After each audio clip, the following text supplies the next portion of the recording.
Projeto Maratona de Santiago em ação. O meu nome é André de Mello, eu sou fisioterapeuta e também corredor amador. Compartilho com vocês nessa sequência de vídeos a minha vivência, algumas ideias e reflexões nesse segundo ciclo de maratona. No vídeo passado, eu comentei sobre a necessidade de seguir um método para concluir com sucesso uma maratona. Eu faço um paralelo. O desafio de concluir com sucesso uma maratona pode ser tão desafiador como passar num concurso ou passar no vestibular. Se nós quisermos passar no vestibular, é fato que vamos precisar seguir com disciplina um método de estudo, assim como é um método de treino. Vai ser preciso abdicar de alguns prazeres, você vai ter que dedicar seu tempo. Muitas pessoas me perguntam, é possível treinar sozinho e cumprir? Sim, assim como é estudar sozinho. Talvez você tenha que se dedicar um pouco mais, ser mais autodidata, mais disciplinado, mas é possível. Eu posso te dizer que é interessante você participar de uma assessoria esportiva. Uma assessoria esportiva não é só ter uma planilha online. Isso a internet nos proporciona. Não é só seguir uma planilha padronizada do Garmin, do relógio. Não, isso é fácil. Isso tem até inteligência artificial. É possível seguir por isso, mas eu particularmente gosto de ter o contato com um profissional experiente, um treinador que já viveu, já passou por todo esse desafio, assim como é um professor que já passou por um concurso, já foi aprovado. Um método que é validado por outras pessoas. Então, numa assessoria, você vai encontrar, muitas vezes, um grupo de pessoas que já cumpriu uma maratona, já fizeram o desafio que você deseja cumprir. Então, isso é interessante. E isso também te motiva mais. Então, é legal estar num grupo. Se você que está aqui me escutando tem essa possibilidade na sua cidade, procure. Por exemplo, aqui em Brasília, eu recomendo fortemente o Super Time, que é o grupo que eu participo. E tem pessoas iniciantes, intermediárias, pessoas super avançadas. Numa assessoria, você tem o acompanhamento de um treinador que te conhece, sabe do seu histórico, sabe do quanto que você pode aí se dedicar, de tempo, algumas barreiras, por exemplo, a família, viagens, ou seja, vai adaptar os treinos ao seu contexto. E é interessante também, nesse ciclo de maratona, que você vai ter que seguir, vamos dizer, um treino regular. Quanto mais regular, quanto melhor você cumprir, maior a chance de sucesso. Em cada assessoria vão ter algumas diferenças de frequência de treinamento. Algumas vão ter treinamentos 3 vezes na semana, a grande maioria são 3 vezes na semana. A que nós seguimos são 4 vezes na semana, na segunda, na quarta, na sexta e no sábado. Algumas pessoas, excepcionalmente, podem treinar 5 ou até mais, dependendo da aptidão física, da ousadia das metas que elas colocam, mas em geral, 4 vezes na semana está de bom tamanho. Tá? E dentro dessa metodologia, se tratando de corrida, é importante ter estímulos diferentes. Na segunda-feira, o nosso treino, ele é um treino regenerativo. Para você correr uma maratona, não é só correr forte. A grande verdade é que existe uma zona de esforço que ela é intermediária para leve. Então, segunda-feira é um dia de regenerativo.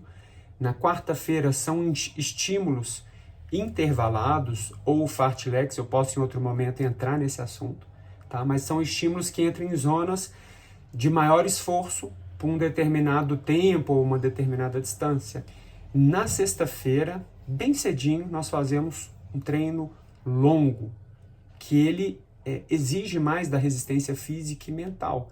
Ele é como se fosse num cursinho para o vestibular ou para o concurso, é como se fosse um mini simulado, uma prova para você colocar os seus estudos à prova ali.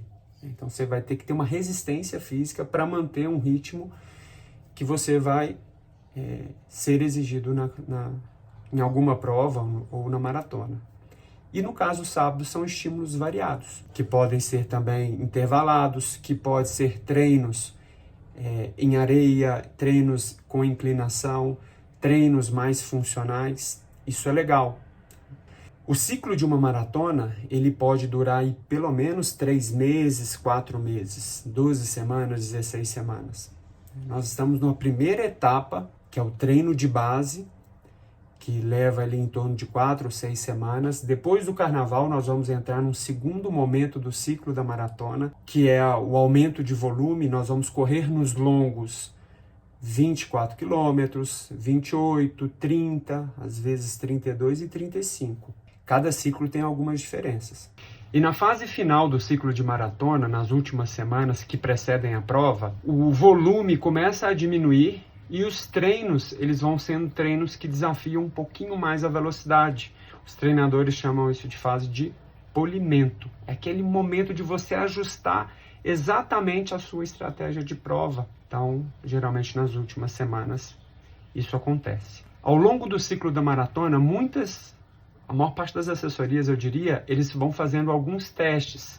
Testes de 1 km, testes de 3 km de esforço máximo, para estimar ali o VO2 máximo, que é a sua capacidade aeróbica. Por exemplo, nesse sábado, essa semana nós fizemos um teste de 3 km, que é um teste assim super exaustivo, e isso também tem boa parte você perceber o seu corpo, controlar o mental, porque no momento que seu corpo está rodando no limite, a vontade é desistir. Então, se você começa a lidar com essas situações, em algum momento de prova você vai saber lidar melhor com situações de desafio assim.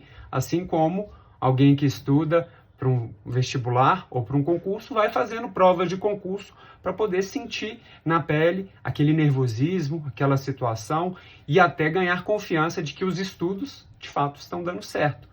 Algumas assessorias também até colocam provas, testes, com uma quilometragem menor, como provas de 5, de 10 quilômetros ou de 21 quilômetros, ao longo dessas semanas desse ciclo de preparo. Por exemplo, na semana que vem eu vou fazer uma prova de 21 quilômetros e no começo de abril eu vou fazer uma prova de 10 quilômetros. Isso é bem interessante, me ajudou bastante na prova do ano passado. E também nessa fase final do ciclo, muitas assessorias vão fazer um teste chamado Tempo Run. Isso também ajusta essa estratégia de prova que é muito individual, pessoa para pessoa. Algumas metodologias de acordo com cada assessoria vai levar em consideração frequência cardíaca para ajustar essas zonas de esforço.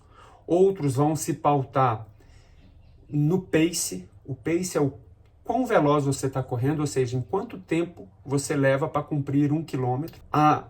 O super time ele segue uma linha da escola do Quênia, que é da percepção de esforço. Então, é importante com os treinos você perceber um esforço e não ficar, o esforço da corrida e não ficar só olhando o tempo todo o pace. São linhas diferentes como métodos de estudo diferentes. Não tem um certo, um errado, um melhor ou pior. São métodos. Eu particularmente gosto muito dessa percepção de esforço. Resumindo, tenha um método de treinamento, siga ele com o máximo de disciplina possível. De preferência, tenha o suporte de um treinador vivido na corrida. Esteja em contato com outras pessoas, se possível. Isso te faz crescer de uma forma exponencial. Encurtar caminhos que você sozinho levaria muito tempo para conquistar. E sempre lembre a razão pela qual você quer cumprir esse desafio. Porque vão ter semanas difíceis, vão ter semanas que você vai querer desistir, mas se você tiver isso em mente, você vai entender que no final vai valer a pena. Espero que você tenha gostado desse conteúdo. Vejo você no próximo vídeo.